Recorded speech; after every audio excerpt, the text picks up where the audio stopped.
this video, we're going to be taking a look at the VC45 Clone Trooper, obviously for the vintage collection. This is the clone tooling that started it all for the skinny mold clone that went on to become the standard tooling for the Clone Trooper over the next decade. It's probably been a year or two now since this tooling has been utilized, and I have a feeling it's probably not going to be used much more from here on out, but you never know. We still do need the clone captain and the clone commander at some point, and even though it's technically not the newest tooling anymore, I still would appreciate Hasbro doing a release of those. So I've kind of talked about this Clone Trooper on the channel before with the Troop Builder pack, which is, here's a sample of one of them right here. But we haven't talked about the official VC45 clone, and of course he definitely deserves his own video. And he has had his share of releases throughout the years. This one here is the original from back in 2011. And then these two here are a repack of it. I believe it was in 2020. And I have several of these. I'm not sure exactly how many I'm up to this point, but this is just a little sample of everything right here. And then, of course, the Troop Builder pack variant right here. Well, we'll take a look at the original here first. I did not get this action figure back in 2011. I'm trying to think specifically what was the first one I got. It was probably around 2016 or 17. And throughout the years, I just picked up a few here and there. And I know the re-released versions here, I did pre-order those at the time, and got several of those. So we've pretty much looked at this tooling before. There's really nothing too unique about it, but as I mentioned, it does deserve its own video. And we'll just see everything that is included with him.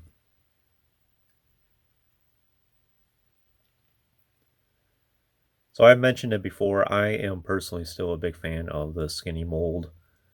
I think it's perfect for the Phase 1 clone, and in some ways I do think it's better than the more recent and up-to-date tooling.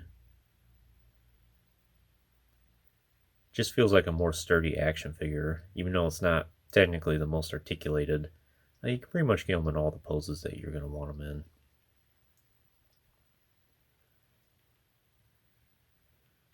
So I suppose the most unique thing about the original here versus the repacks here is I think he's a little bit more of an off-white. You can just see that there is a difference between the two here.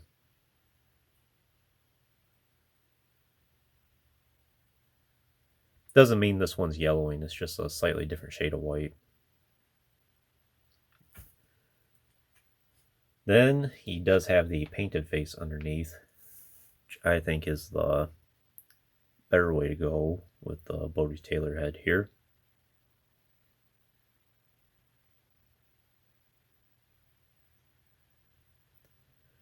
This specific clone I probably picked up from Tungori. Most of the originals I ended up getting from Tungori, actually. As far as I can tell, this is pretty much the exact same thing. No defects or anything that I'm really aware of.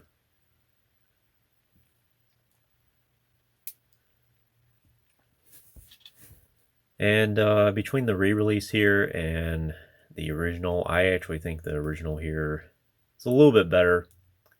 And that's because I think the paint apps are a little bit better. And you'll with the Bodhi Taylor head, it's definitely better on the original, which I'll show off specifically what I mean here in a second.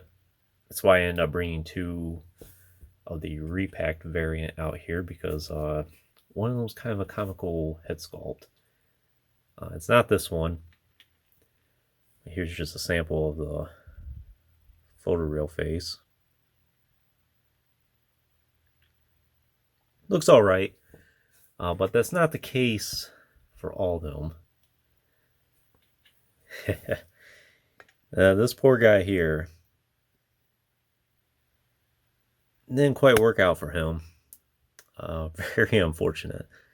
And this is going back to what I mean. A lot of these painted faces don't work out too well.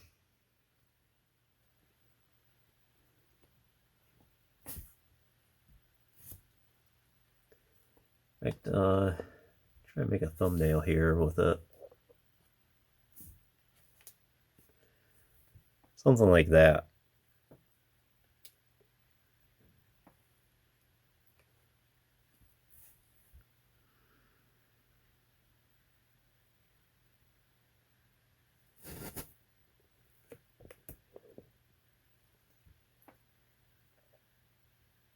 I personally always thought that was kind of funny, though.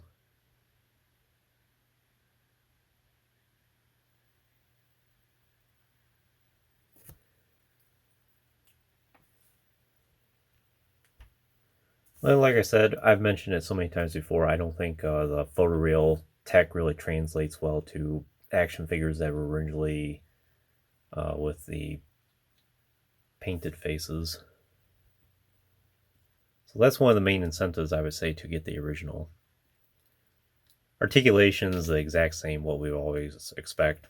Ball joint the head, shoulders, elbows, wrists, torso, and then the hips, and knees and ankles as well.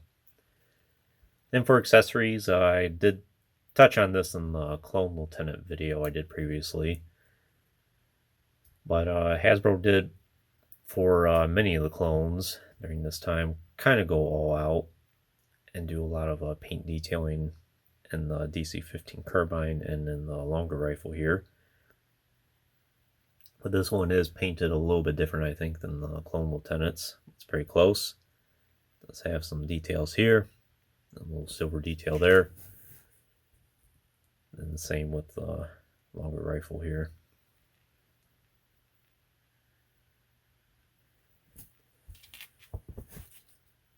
And they all fit well in his hands. A lot of these repacked variants, I usually have them hold both rifles.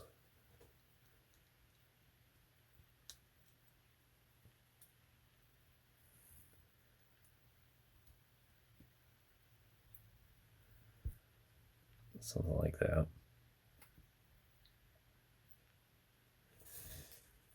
And then to show this off again, here's the one from the 4-pack.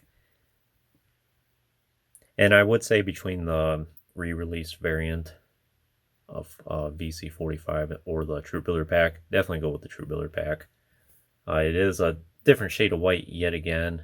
Looks like the helmet here is a little bit of a different shade from the rest of the body here, but this one has the Tamora Morrison head instead, which does look pretty good, but it is a tight fit for this helmet, and the head sculpt really wasn't meant for this specific helmet.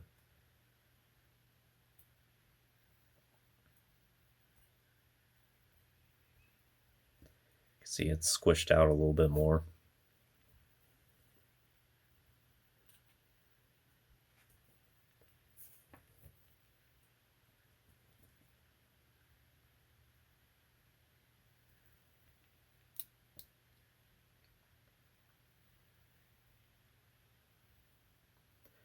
Well, that's pretty much all I can tell you about this Clone Trooper.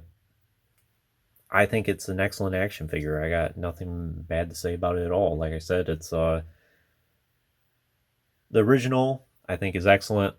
The Troop Builder pack variant is mostly excellent. The re-release here, unless you want a warped Bodie Taylor head, like this poor guy here, I would say be cautious of that. I don't know, you could say he was injured in battle or something like that. I don't know.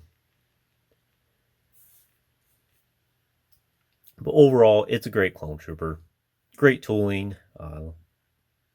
As I said multiple times, it's one of my favorites. And even to this day, I still would recommend this specific clone for your collection. As far as price is concerned, I don't think they're too bad, but They're definitely a little bit above retail, I think, at this point. But if you're able to find some, I would highly recommend them. But anyways, that concludes this review. I hope you enjoyed it. Stay tuned for plenty more in the future. There's always more to come. If you haven't already, please like the video and subscribe to the channel. I appreciate your support. And check out the links in the description if you haven't done so. And as always, thanks for watching.